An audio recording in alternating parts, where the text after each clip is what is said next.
Pa potencijal postoji i razvija se. Mi, evo, recimo, kažemo konkretno za Srbiju, Srbija sa zemljama CEFTA ima najveći obim razmene i negde oko 2 milijarde eura, ne, od 1.400 miliona eura suficita.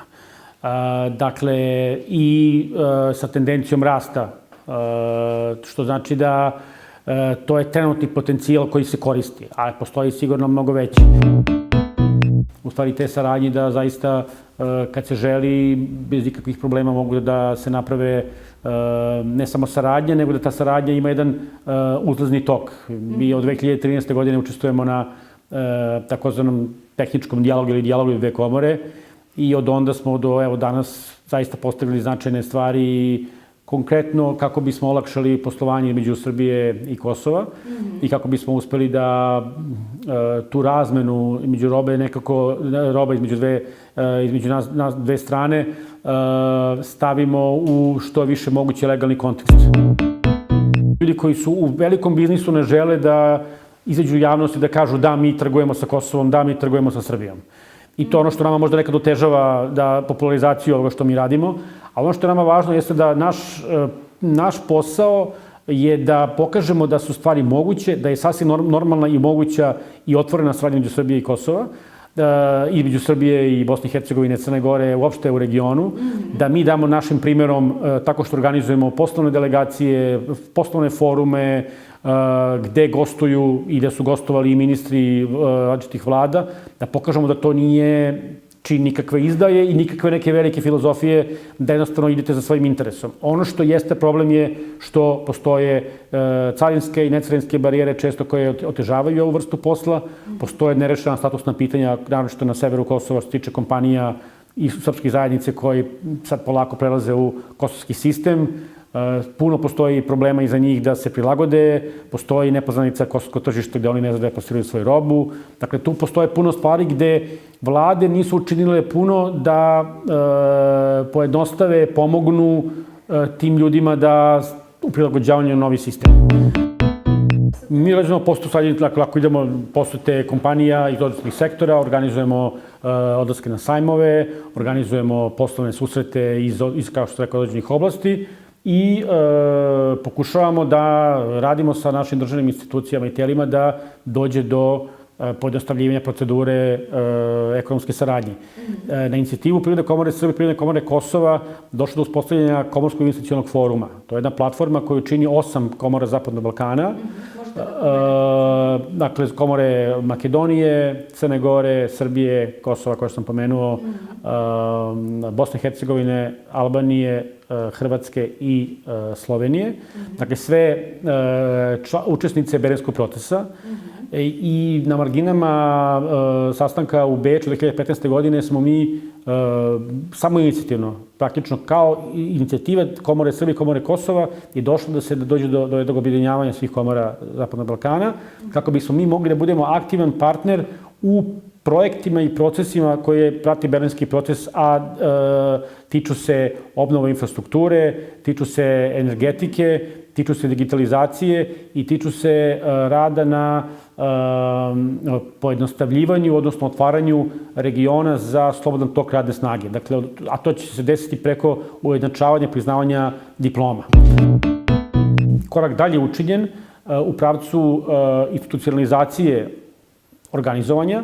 Dakle, smo mi dobili ponudu koju smo prihvatili od regiona Friuli Venecija Đulija, dakle, to je tamo region Trst, i praktično indirektno italijanske vlade, da sedište stalnog sekretarijata Komorskog investicionog foruma bude u Trstu i da imamo jednu kancelariju koja će praktično biti operativno vezana za sve komore regiona i za njih raditi, ajde kažem, projekte, za njih lobirati kod vlada, za njih izrađivati analiza koje su potrebne i preko nje se vršiti lobiranje za veću aktivnost kompanija i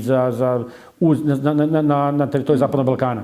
Neki fokusi su rad sa malim i srednjim preduzećima, odnosno stvaranje finansijskih instrumenta koji mogu da budu povoljniji za mala srednja preduzeća od banaka, način da se obezbede sredstva za pisanje poslovnih planova, biznis planova i praćenje rada malih i srednjih preduzeća i njihovo uvezivanje sa dobavljačima.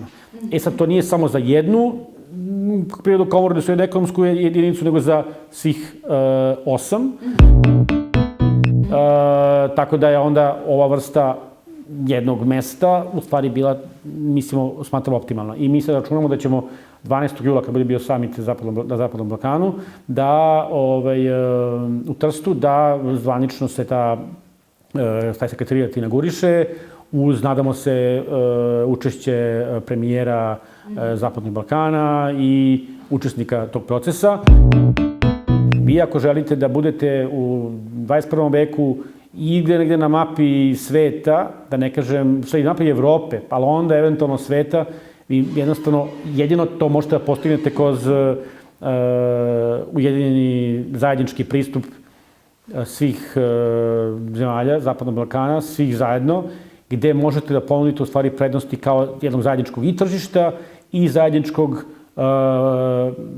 nastupa kompanija sa ovih prostora na nekim trećim tržištima. Ne možete vi kao jedna mala, relativno mala ili čak ogromna kompanija koja je prisutna na tržištu Srbije da budete konkurentni, ne znam, nekim kompanijama iz Evropske unije.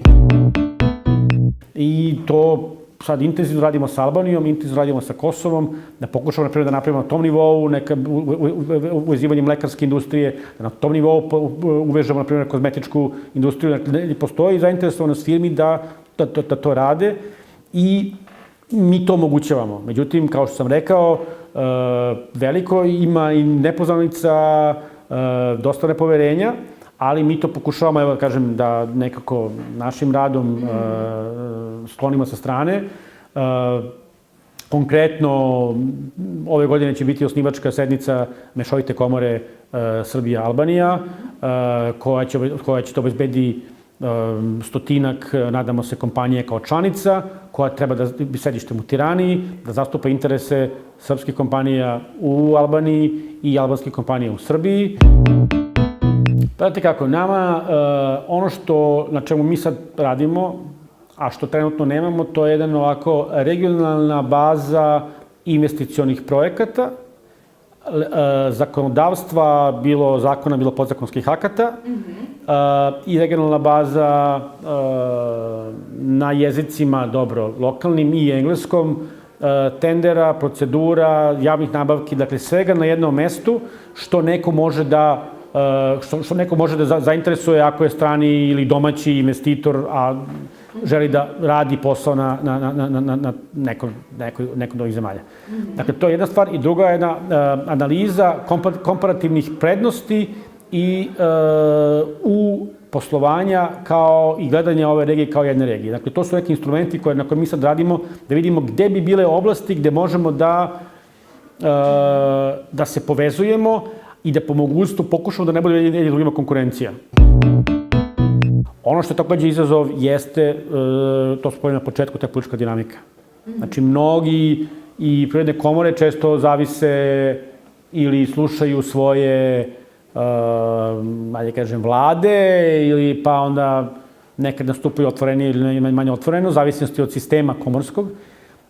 Tako da to može da utiče na usporavanje ponekad i ono što jeste dosta teško, to su kapaciteti komora. Jer nisu isti sistemi komorski u tih 8 članica, tako da imate različite slučajeve, a ono što mi želimo da izbjegnemo, to je da jedna komora koja je, na primjer, ne znam, možda bolje opremljena, na neki način se nametne drugima i onda da to se bude pogrešno shvatano. Zato mislimo da kroz ovaj koncept nekog profesionalizacije sekretarijata bismo to izbjegli.